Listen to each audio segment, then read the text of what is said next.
Selamat datang di kisah jarak yang mulai berbicara. Sebuah cerita tentang dua hati yang tetap saling menjaga. Meski jarak perlahan mengubah cara mereka memahami cinta. Sebelum masuk ke cerita kali ini, jangan lupa subscribe dan nyalakan notifikasi supaya kamu tidak tertinggal setiap bagian dari perjalanan Aksa dan Safa.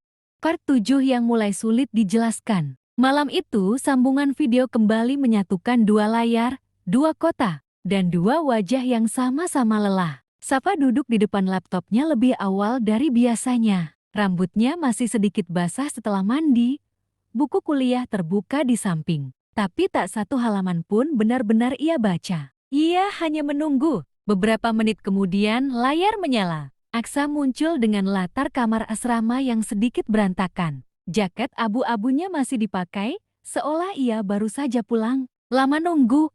Tanya Aksa. Enggak, jawab Safa pelan. Padahal hampir 20 menit ia menatap layar kosong. Percakapan dimulai seperti biasa tentang kelas, tugas, dosen, dan cuaca yang berbeda di dua kota. Tapi malam itu ada sesuatu yang terasa aneh. Aksa beberapa kali melihat ke samping. Seperti ada sesuatu di luar layar yang menarik perhatiannya. Safa memperhatikan. Masih ada tugas?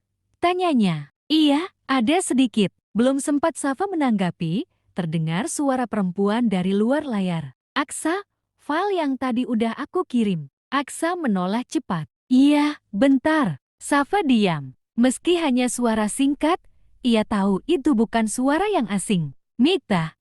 Tanya Safa akhirnya. Aksa kembali menatap layar. Iya, tadi ngerjain bareng di ruang belajar. Jawaban itu sederhana. Tapi entah kenapa terdengar seperti sesuatu yang sengaja dibuat ringan. Oh, hanya itu yang keluar dari mulut Safa. Aksa mencoba tersenyum. Kenapa? Nggak kenapa-kenapa. Padahal jelas ada sesuatu. Karena yang membuat hati tidak nyaman seringkali bukan kejadian besar, melainkan hal kecil yang tidak sempat dijelaskan. Beberapa detik kemudian sambungan mereka hening. Untuk pertama kalinya, keduanya sama-sama ada di depan layar. Tapi tidak benar-benar tahu harus bicara apa. Aksa akhirnya berkata pelan. Saf, kamu capek? Safa menggeleng. Cuma lagi mikir, ternyata sekarang banyak hal yang harus aku pahami sendiri. Kalimat itu membuat Aksa terdiam. Ia ingin menjelaskan, tapi justru tak tahu harus mulai dari mana. Di dua kota berbeda,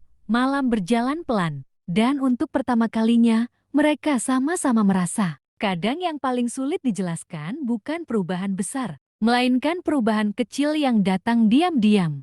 Terima kasih sudah menemani kisah ini sampai akhir part hari ini. Kalau kamu masih ingin tahu bagaimana jarak mengubah Aksa dan Safa, jangan lupa subscribe dan tunggu part berikutnya.